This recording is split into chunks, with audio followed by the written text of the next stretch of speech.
Hello बच्चों, मैं Rajesh sir आज आपके सामने लेकर आया हूँ बहुत ही महत्वपूर्ण टॉपिक क्लास 10th साइंस का, जिसका नाम है प्रकाश का परावर्तन। आप देखेंगे प्रकाश का परावर्तन, ठीक है ना। हम बात करेंगे बेटा प्रकाश के परावर्तन की। तो क्या होता है परावर्तन, उसकी हम बात करें तो सबसे पहले आप जाने कि प्रकाश क्या होता है। तो प्रकाश की हम अगर बात करें तो प्रकाश आप देखेंगे हमेशा सीधी रेखा में गमन करता है ना। और प्रकाश का परावर्तन क्या होता है, तो हम अगर प्रकाश के परावर्तन की बात करें तो प्रकाश का परावर्तन मतलब प्रकाश का किसी भी चमकदार सतह से टकराकर वापस उसी माध्यम में लौट जाना प्रकाश का परावर्तन कहलाता है। परावर्तन के कारण ही हम वस्तुओं को देख पाते हैं। जितने भी ऑब्जेक्ट्स हम देख रहे हैं, वस्तुएं जितनी देख रहे हैं, उनको हम परावर्तन के कारण ही देख पा रहे हैं। क्योंकि कोई भी प्रकाश की किरण उस वस्तु से टकराती है, टकराकर हमारी आंखों तक पहुंचती है, जब हम उस वस्तु को देख पाते हैं, अन्यथा हम वस्तु को नहीं देख पाते हैं। जब हम आंखें बंद कर लेते हैं तो हमें वस्तु दिखाई नहीं देती, क्योंकि प्रकाश की किरण परावर्तन के पश्चात हमारी आंखों तक नहीं पहुंच पा रही है ना। तो परावर्तन क्या होता है कि प्रकाश का किसी भी चमकदार सतह से टकराकर वापस उसी माध्यम में लौट जाना प्रकाश का परावर्तन कहलाता है, ठीक है। अब हम अगर बात करें बेटा प्रकाश के परावर्तन की, तो परावर्तन जो होता है ये दो प्रकार का होता है। परावर्तन दो प्रकार का होता है, एक होता है नियमित और एक होता है अनियमित। क्या? दो प्रकार का होता है। एक होता है नियमित, यानी कि अगर आपकी परावर्तक सतह बराबर है, एकदम समतल है, तो उससे टकराकर जो प्रकाश की किरणें जाएंगी तो वो उसको हम कहेंगे क्या? नियमित परावर्तन। और जब सतह समतल नहीं है, ऊंची नीची सतह है, प्लेन नहीं है, यानी कि एक जैसी नहीं है, उस स्थिति में जो परावर्तन होता है उसको बोलते हैं अनियमित। यानी आप देखेंगे कि ये कोई चमकदार सतह है, इसके नीचे मैं पेंट कर दे रहा हूं, ये इस सतह से कोई प्रकाश की किरण टकराई और टकराकर वापस उसी माध्यम में चली गई, तो ये जो परावर्तन हुआ ये नियमित है। क्योंकि यहां पर ये देखेंगे बेटा हम अभिलंब बना देते हैं बीच में, इसको नॉर्मल लाइन बोलते हैं हम अभिलंब, कि अभिलंब से जिस कोण से वो आई थी उसी कोण से वो चली गई। ये जो कोण है बीच का, ये जितना इसका कोण था ये थीटा, ये भी थीटा, तो जितना ये, इसको हम बोलते हैं आपतित किरण। क्या बोलते हैं? आपतित किरण। और इसको बोलते हैं हम परावर्तित किरण।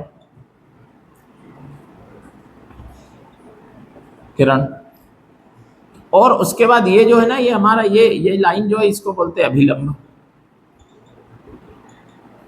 यानी नियमित परावर्तन में प्रकाश की जो किरण है वो जिस कोण से आपतित हुई थी उसी कोण से परावर्तित हो गई और उसी माध्यम में चली गई। तो नियमित रूप से प्रकाश की किरणों का जो परावर्तन होता है उसे बोलते हैं नियमित। अब अगर आपकी सतह क्या हो, समतल नहीं हो, ऐसी हो, ऊंची नीची सतह हो आपकी, तो उस स्थिति में जो परावर्तन होगा वो नियमित होगा। देखिए यहाँ से आएंगी तो यहाँ चली जाए, यहाँ से आई तो ये किरण ऐसे चली गई, यहाँ से आई तो ये ऐसे चली गई। मतलब आप देख रहे हैं कि प्रकाश की किरणें नियमित रूप से परावर्तित नहीं हो रही, अनियमित रूप से परावर्तित हो रही है। देखेंगे तो इसको बोलते हैं अनियमित परावर्तन। कहीं से परावर्तन कम हो रहा, कहीं से ज्यादा हो रहा, कहीं पर ऊपर है सतह, कहीं पर नीचे है, कहीं पर गड्ढा है, तो इस स्थिति में इसको बोलते हैं हम अनियमित परावर्तन। क्या बोलते हैं बेटा? अनियमित परावर्तन। अब हम बात करें परावर्तन की, तो परावर्तन किस तरह से होता है, तो हम इस चैप्टर में परावर्तन में हम बात करते हैं दर्पण की। तो दर्पण कैसे काम करता है उसके बारे में अपन समझेंगे। देखिए, तो ये तो परावर्तन की बात हुई, अब हम बात करेंगे दर्पण की। तो देखिए आप, तो जो दर्पण होता है उसकी हम बात करते हैं बेटा, तो हम यहाँ पर बात करेंगे गोलीय दर्पण की। किसकी बात करेंगे? गोलीय दर्पण की। तो गोलीय दर्पण की अगर हम बात करें तो एक ये गोलीय दर्पण में ले लेता हूं, और इस गोलीय दर्पण को अगर हम बीच से काट दें, इसका ये केंद्र है, इस गोलीय दर्पण का केंद्र है, और यहाँ से यहाँ तक की इसकी ये त्रिज्या है जिसको हम आर बोलते हैं। तो ये गोलीय दर्पण है। अगर मैं इस गोलीय दर्पण को बीच से काट दूं, यानी कि ये इसका सेंटर है, यहाँ से इसको दो भागों में अगर मैं विभाजित कर दूं, तो एक भाग मेरे को ऐसा मिलेगा, दूसरा भाग मेरे को ऐसा मिलेगा। ठीक है। तो ये दो भाग हो जाएंगे। इसमें से इसको मैं अंदर की तरफ इस पे पेंट कर देता हूं और इसको बाहर की तरफ में पेंट कर देता हूं, ठीक है। अब बेटा आप क्या देखेंगे कि जब इसको बीच से काटा तो हमें दो तरह के दर्पण मिल गए। ये हो गया हमारा उत्तल दर्पण और ये हो गया हमारा अवतल दर्पण, ठीक है। उत्तल दर्पण और अवतल दर्पण दो तरह के दर्पण मिले, ठीक है। क्योंकि इसका बाहरी सतह परावर्तक है इसलिए इसको उत्तल बोला, ऊपरी सतह उठा हुआ है इसलिए इसको उत्तल। अवतल अंदर नीचे वाला यानी अंदर वाली सतह इसकी परावर्तक है इसीलिए इसको बोला हमने अवतल दर्पण। तो उत्तल और अवतल दर्पण, गोलीय दर्पण को जब बीच से काटते हैं तो एक तरह से हमें दर्पण प्राप्त होते हैं दो, एक को उत्तल बोलते हैं दूसरे को हम अवतल बोलते हैं। अब हम बेटा क्या करते हैं, एक एक करके इनके बारे में पढ़ेंगे क्या क्या चीज होती है। तो अब सबसे पहले हम पढ़ेंगे अवतल दर्पण के बारे में, ठीक है। उत्तल और अवतल दर्पण होते हैं, ठीक है। अब हम पढ़ेंगे अवतल दर्पण के बारे में, ठीक है। आज पढ़ने जा रहे हैं हम अवतल दर्पण के बारे में। तो अवतल दर्पण क्या होता है उसके बारे में समझेंगे। तो देखेंगे आप, अपन बात करेंगे अवतल दर्पण। अवतल दर्पण, तो अवतल दर्पण का पहले मैं चित्र बनाता हूं, आपको सब चीजें लिखकर समझाता हूं कि एक अवतल दर्पण मतलब जिसके बाहर की तरफ पेंट किया हो, ये इसके बीचों बीच हम लाइन बनाते हैं एक, इस लाइन को हम बोलते हैं क्या, ये जो लाइन है ना हमारी इसको बोलते हैं बेटा हम मुख्य अक्ष। इस मुख्य अक्ष का जो ये अंतिम बिंदु होता है इसको P बोलते हैं दर्पण का ध्रुव, यानी कि इसको अंग्रेजी में हम पोल बोलते हैं। तो ये दर्पण का ध्रुव है और जिस गोले को काटकर आपने क्या बनाया था, ये दर्पण बनाया था, उस गोले का जो केंद्र था उसका सेंटर, ये यहां पर मैं मान लेता हूं कि उसका सेंटर है जिसको C बोलते हैं, ये होता है वक्रता केंद्र। इंग्लिश में इसको बेटा हम बोलते हैं सेंटर ऑफ कर्वेचर। तो ये उसका C है।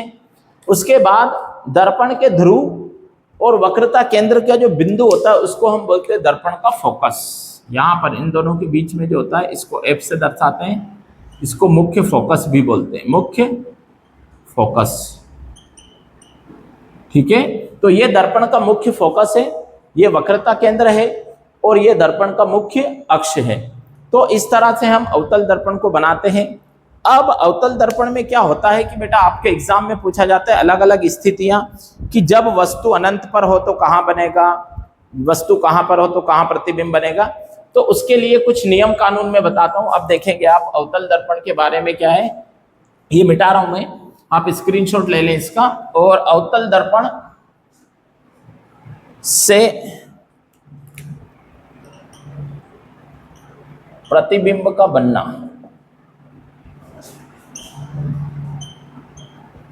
ठीक है। तो अवतल दर्पण से जब आप प्रतिबिंब बनाएंगे तो उसके कुछ नियम है, मैं एक ही चित्र में सारे नियम आपको बता देता हूं। एक दर्पण हम ले लेते हैं और एक दर्पण लेकर उसका पहले मुख्य अक्ष बना लेते हैं बेटा। ये आपका मुख्य अक्ष, ये इसका ध्रुव, ये इसका फोकस, ये इसका वक्रता केंद्र, ठीक है। तीन ही चीजें हमने अभी देखी थी। उसके बाद यहां पर मैं मान लेता हूं कि यहां पर है अनंत, ठीक है, यहां पर है अनंत। और वस्तु जहां जब अनंत पर हो तो मैं यहां पर इस तरफ लिखूंगा वस्तु की स्थिति, वस्तु की स्थिति, और नीचे लिखूंगा मैं प्रतिबिंब की स्थिति। यानी कि प्रतिबिंब की और वस्तु की स्थिति, यानी वस्तु जब अनंत पर होगी तो उसका प्रतिबिंब कहां बनेगा, तो ऐसा लिखेंगे। तो वस्तु जब अनंत पर होगी, समझो पहली स्थिति बेटा, जब वस्तु आपकी अनंत पर होगी तो उसका प्रतिबिंब आपका हमेशा कहां पर बनेगा, यहां पर फोकस पर। तो पहली स्थिति ये आपकी वस्तु थी और ये आपका फोकस है। तो वस्तु जब अनंत पर होगी तो पहला प्रतिबिंब आपका फोकस पर बनेगा। अब दूसरी स्थिति में बेटा वस्तु आपकी एक कदम आगे खिसक जाएगी, यानी यहां पर हो जाएगी दूसरी स्थिति में वस्तु, तो आपका जो प्रतिबिंब होगा वो इस एक कदम पीछे खिसक जाएगा, यानी दूसरा प्रतिबिंब आपका यहां बनेगा, कहां, वक्रता केंद्र और फोकस के बीच। ये आपका फोकस है। सेंटर को भी मैं यहां लिख दे रहा हूं C, ठीक है। अब तीसरी स्थिति, वस्तु को एक कदम और आगे खिसकाएंगे। वस्तु अगर तीसरी स्थिति में यहां पर रखाएगी तो याद रखना कि जब वस्तु वक्रता केंद्र पर होती है तो प्रतिबिंब भी वक्रता केंद्र पर ही बनता है और आकार भी दोनों का बराबर होता है। अब जहां पर वस्तु आई तो प्रतिबिंब यहां आया, अब वस्तु एक कदम और आगे खिसकेगी। यहां पर अगर देखें आप तो 4th नंबर पर अगर मैं वस्तु को यहां पर रख दूं 4थे नंबर पर, ठीक है बेटा, तो प्रतिबिंब इसका यहां पर बनेगा, यानी वस्तु एक कदम आगे जा रही है, प्रतिबिंब एक कदम पीछे जा रहा है। अब 5वीं स्थिति में अगर मैं बेटा, ये फोकस था आपका, ये फोकस है, अगर मैं फोकस पर वस्तु को रख दूं 5वीं तो उसका प्रतिबिंब बनेगा अनंत पर, 5वां प्रतिबिंब ये वस्तु का था, ठीक है। जब वस्तु फोकस पर है तो प्रतिबिंब अनंत पर बन जाएगा। और अगली कंडीशन, छठी कंडीशन, छठी स्थिति में क्या होता है कि जब वस्तु को आप फोकस और दर्पण के ध्रुव यानी कि पोल के बीच में रख दोगे तो उसका जो इमेज होगा वो इस तरफ बनेगा, और वो कैसा बनेगा, सीधा। ये बन गया आपका इमेज यानी कि प्रतिबिंब, ठीक है बेटा। तो जब वस्तु फोकस और दर्पण के फोकस और ध्रुव के बीच में होती है तो उसका प्रतिबिंब दर्पण के पीछे बनेगा और वो हमेशा सीधा प्रतिबिंब बनता है, सीधा और आभासी। और ये सारे जितने भी है ये उल्टा और वास्तविक, उल्टे और वास्तविक प्रतिबिंब होंगे। तो इस तरह से हम लोगों के प्रतिबिंब बनेंगे। अब मैं आपको एक एक करके बना के समझाता हूं, देखिएगा।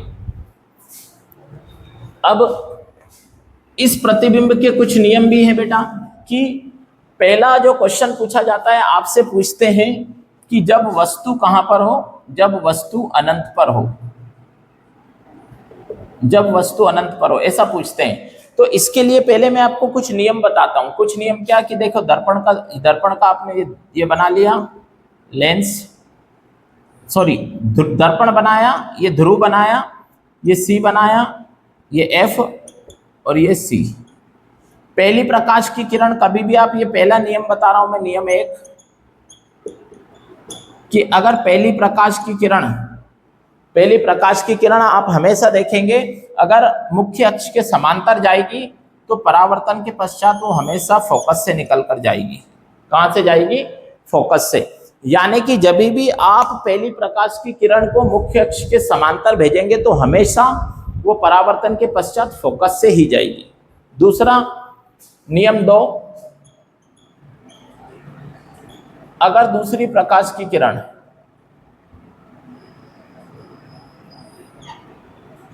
दूसरा नियम बता रहा हूं मैं बेटा, ये फोकस, ये वक्रता केंद्र सी। अगर प्रकाश की किरण आपकी, समझो आप यहां पर आपका वस्तु रखा है ए बी, और दूसरी प्रकाश की किरण अगर वक्रता केंद्र से होकर जाएगी, ये वक्रता केंद्र है आपका सी, यहां से अगर प्रकाश की किरण होकर आई तो वो परावर्तन के पश्चात उसी मार्ग से वापस चली जाएगी, किधर भी नहीं मुड़ेगी। ये 2 नियम। और नियम 3 क्या कहता है बेटा, कि अगर कोई प्रकाश की किरण, देखेंगे आप, ये ध्रुव, ये सी, ये एफ, ये सी, कि अगर कोई प्रकाश की किरण दर्पण के फोकस से होकर आएगी, ठीक है, तो देखोगे आप क्या हो गया कि मैं इसको बीच में रख देता हूं, दोनों के बीच में, तो आपको ज्यादा समझ आएगा। देखना एक सेकंड, यहां पर कि अगर ये आपका सी हटा दे रहा हूं मैं, यहां पर मैंने ऑब्जेक्ट रखा है ए बी और यहां पर आपका था फोकस। तो अगर कोई प्रकाश की किरण फोकस से होकर आएगी, आपतित होगी, तो परावर्तन के पश्चात तो मुख्य अक्ष के समांतर हो जाएगी। यानी 3 नियम। पहली किरण जब भी मुख्य अक्ष के समांतर आएगी तो परावर्तन के पश्चात फोकस से चली जाएगी। दूसरी किरण वक्रता केंद्र से अगर आएगी तो उसी मार्ग से वापस चली जाएगी। तीसरा नियम है कि अगर कोई प्रकाश की किरण फोकस से होकर आई है तो परावर्तन के पश्चात वो मुख्य अक्ष के समांतर हो जाएगी। और चौथा नियम, नियम नंबर 4 में यहां लिख रहा हूं, नियम नंबर 4 नियम। चौथा नियम क्या कहता है बेटा, कि ये देखेंगे आप कि प्रकाश की पहली किरण, ये दर्पण का ध्रुव, ये फोकस और ये वक्रता केंद्र। तो अगर कोई प्रकाश की किरण ये दर्पण के ध्रुव पर आपतित होती है, जैसे जिस तरह से दर्पण के ध्रुव पर सीधे आपतित होती है, तो जिस कोण से वो आपतित होगी उसी कोण से वो परावर्तित हो जाएगी। मतलब कि यही 4 नियम है जो आपको वस्तुओं की स्थिति प्रतिबिंब बनाने में उपयोग होने वाले हैं। तो आपने आज देखा है परावर्तन के नियम कैसे। अब आपको मैं एक और चीज बता देता हूं कि ये नियम है प्रतिबिंब जब आप बनाते हो किससे, अवतल दर्पण से। दूसरी चीज की आप देखेंगे क्या कि अगर आपको उत्तल दर्पण से प्रतिबिंब बनाना है तो उत्तल दर्पण के तो 2 ही नियम है और उसके भी नियम सेम ही होते हैं। तो आपको मैं बता दूं बेटा क्या कि परावर्तन होता क्या है, पहले उसकी परिभाषा में बता देता हूं, चित्र बना देता हूं। इतना सब आपने समझा। परावर्तन क्या होता है, प्रकाश का किसी चमकदार सतह से टकराकर पुनः उसी माध्यम में लौट जाना प्रकाश का परावर्तन कहलाता है। ठीक है, तो प्रकाश का किसी भी चमकदार सतह से टकराकर पुनः उसी माध्यम में लौट जाना प्रकाश का परावर्तन कहलाता है। अब देखिए, मैं एक सतह बनाता हूं चमकदार, ये एक सतह है, इसको मैंने पेंट करा, समतल सतह बनाई चमकदार। ये इसका क्या है बेटा, ये आपका मुख्य अक्ष है। मुख्य अक्ष मतलब अभिलंब जिसको बोलेंगे आप, ये अभिलंब है। अब प्रकाश की कोई किरण आपकी यहां से आई तो जिस अक्ष से वो आती है, जिस कोण से वो आ रही है, वो उसी कोण से क्या हो जाएगी, परावर्तित हो जाएगी। देखें आप, ये आपतित किरण है और ये परावर्तित किरण है। जिस कोण से ये आ रही है, जो आपतन कोण होगा थीटा, वही आपका परावर्तन कोण होगा थीटा। आपतन कोण को आप आई बोलते हैं, परावर्तन कोण को आप आर बोलते हैं। Angle of incidence, angle of reflection, आपतन कोण, परावर्तन कोण, इनका मान हमेशा बराबर रहेगा। दूसरा कि प्रकाश किसी सतह से टकराकर वापस लौट गया तो इसको बोलते हैं प्रकाश का परिवर्तन। ये जो आपकी किरण है, ये आपतित किरण,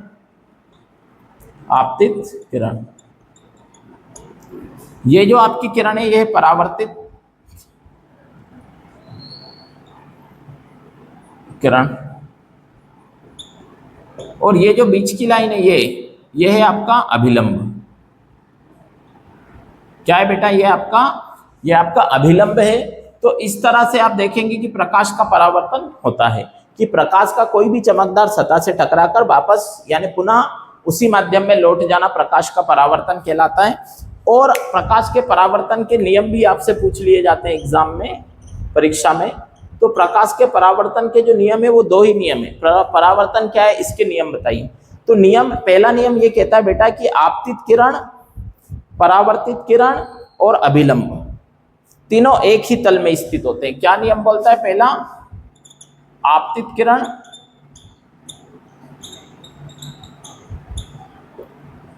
परावर्तित किरण और अभिलंब